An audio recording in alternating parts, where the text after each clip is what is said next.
E aí pessoal, sejam bem-vindos ao meu canal Fé e Simplicidade. E aqui quem fala é Lorena de Araújo Machado, diretamente do Rio de Janeiro, diretamente de Mesquita City. E eu vim contar um pouco para vocês da minha história e de tudo aquilo que Jesus já fez, né, e ainda faz nessa caminhada de em torno de 8 anos, né? Tem 8 anos que eu fui batizada e que eu tive uma experiência com ele. Então vou contar para vocês um pouquinho, né, disso. Quando eu era pequena, eu sempre acreditei, né, que existia um Deus e tudo mais. Minha família, todos eram católicos e eu não frequentava, né, a igreja católica. Quando eu fui crescendo, saindo da fase de criança para a fase de adolescência, eu meio que tinha algo assim dentro de mim que a palavra, a Bíblia, né, era a palavra de Deus. E que um local para realmente ter Deus ali, aquela palavra tinha que ser pregada. E aí quando eu ia às vezes, né, em algumas reuniões da igreja católica, eu não via quase ninguém pegar a Bíblia. Eu não via, parecia mais assim, respeito, né, todas as religiões, mas parecia mais um ritual, sabe? Aquilo ali parece que não entrava assim dentro de mim, sabe? E aí logo depois eu fui frequentando células, né, em diversas denominações e tudo mais. E aquilo ali também não me, assim, não é satisfação, mas parece que aquilo não se identificou, sabe? Eu ia e eles falavam de assuntos que não eram pertinentes e tudo mais. Eu chegava em casa e perguntava para Deus, né, se realmente aquilo era igreja. Eu orava e falava com Deus, não, eu não sinto verdadeiramente Deus nesses locais que eu vou, né? Mas, em contrapartida, eu continuava indo pro mundo, eu bebia, eu saía, chegava na quarta-feira, saía quarta-feira, quinta, sexta, sábado. Os únicos dias que eu não saía basicamente era domingo, segunda e terça, mas o resto eu saía. Saía com os meus familiares, meus amigos, minhas amigas, saía pra boate, pra shows, pra barzinhos, pra tudo quanto é lugar, né? Aqui do Rio de Janeiro é cheio disso, né? Cheio dessas programações.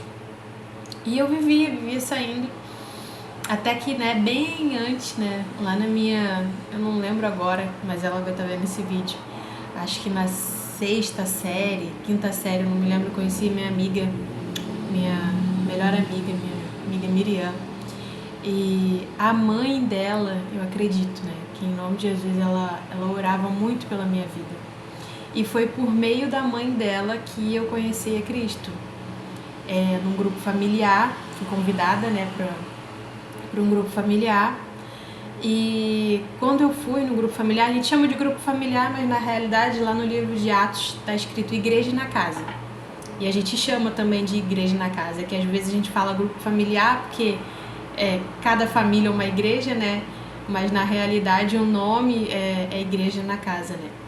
E eu fui convidada e eu achei aquilo ali, nossa, eu moro de frente pra rua, tá, pessoal? Por isso que esses barulhos de moto. Eu achei aquilo ali tremendo, porque do início ao fim era a palavra, do início ao fim era vamos abrir no livro tal, não sei o que, vamos ler. Do início ao fim eu vi que aquilo ali realmente estava pregando, o que está escrito aqui, estava pregando Cristo e nos ensinando o que a gente deve saber, né? Porque esse aqui é o manual da nossa vida, né? Como a gente precisa viver, né?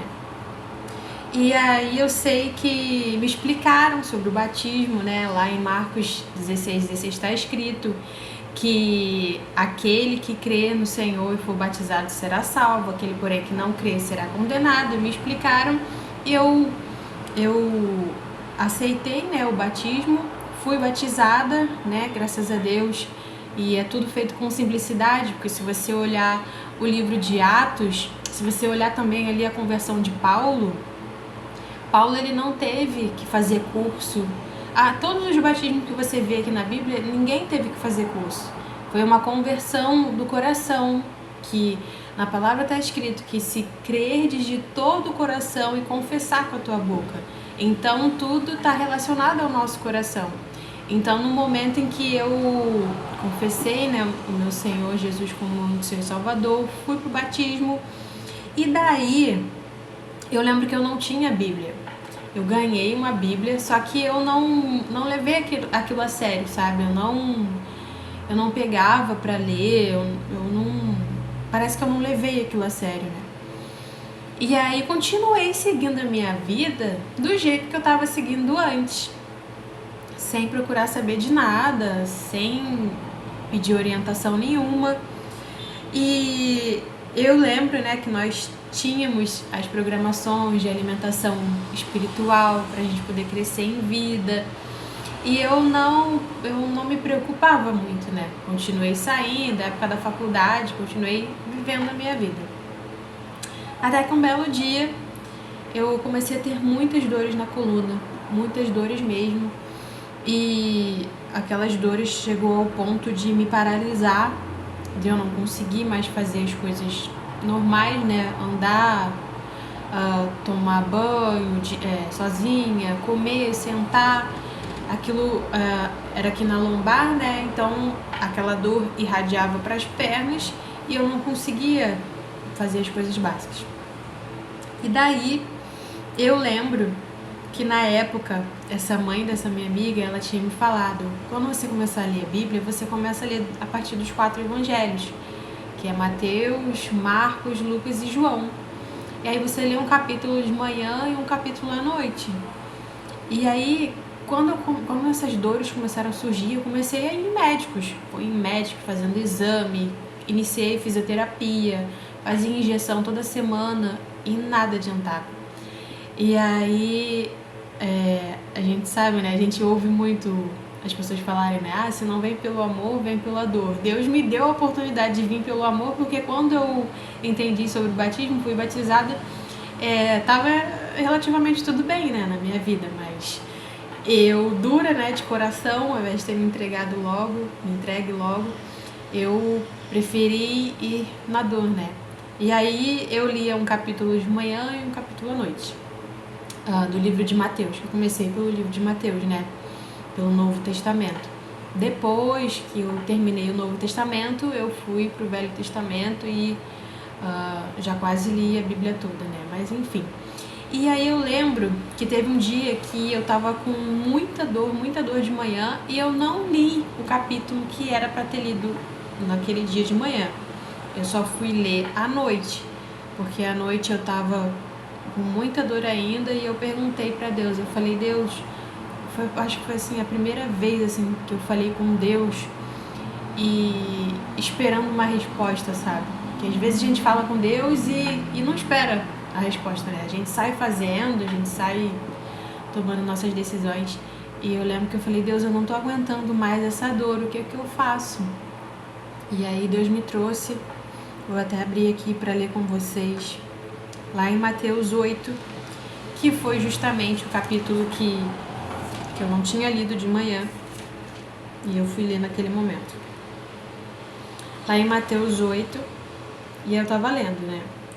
Aí eu cheguei na parte ali do versículo 5, que o título aqui a minha tradução Ará, Almeida Revista e Atualizada, tá assim: a cura do criado de um centurião. Tendo Jesus entrado em Cafarnaum, apresentou-se um centurião implorando: Senhor, meu criado jaz em casa de cama, paralítico e sofrendo horrivelmente.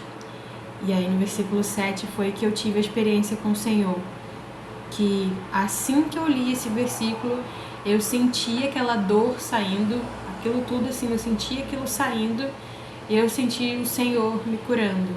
Aí no versículo 7 está escrito: Jesus lhe disse: eu irei curá-lo.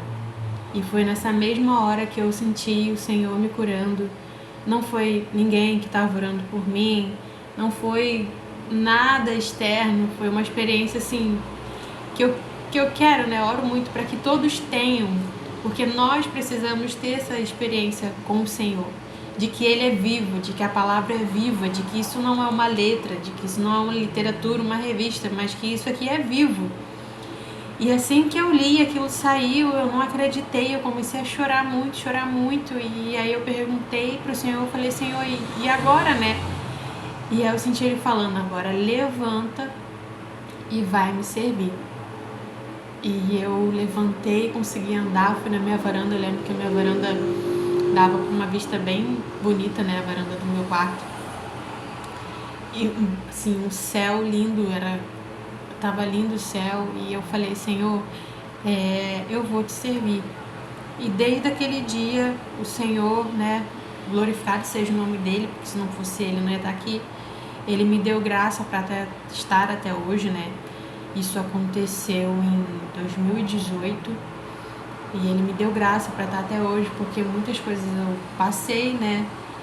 Mas algo que, levando, né, para o aprendizado, né, e amadurecimento, que a gente, quando a gente está num caminho com Deus, a gente não tem que olhar para as pessoas. As pessoas são falhas, nós somos falhas, não tem ninguém perfeito. Não sei se vocês lembram lá daquela passagem do jovem rico. O jovem rico chegou diante de Jesus e falou assim, bom mestre, que farei para herdar a vida eterna? E Jesus, naquela simplicidade, naquela humanidade de Jesus, ele falou assim, por que me chamas bom se só tem um bom, né? E eu vejo que muitas das vezes eu errei porque eu olhei para a pessoa querendo perfeição da pessoa. E muitos hoje em dia não ficam na vida da igreja, na comunhão do corpo, congregando, porque vê o erro nos membros, sendo que erros todos nós vamos ter. Nós precisamos olhar com os olhos fixos em Jesus e perguntar para Jesus, Jesus, o que você quer que eu faça? Onde você quer que eu congregue? Tem que perguntar tudo para ele, porque a gente não tem poder de decisão. A gente, a partir do momento que a gente nasceu da água e do Espírito, nós viramos filhos dele. Nós viramos propriedade exclusiva dele. Então, tudo que a gente for fazer, a gente precisa perguntar para ele, né? Então, eu contei assim bem rapidamente da experiência que eu tive com o Senhor. E os próximos vídeos eu vou estar contando sobre mais coisas relacionadas à minha vida e também relacionado a como a gente firmar a nossa caminhada em Deus, né? Como a gente batalhar pela fé. Então eu espero que Deus abençoe vocês, que vocês tenham sido muito edificados com esse testemunho e creia que hoje você pode estar passando por algo muito difícil, mas saiba que é Deus te chamando para mais perto dele. Deus abençoe.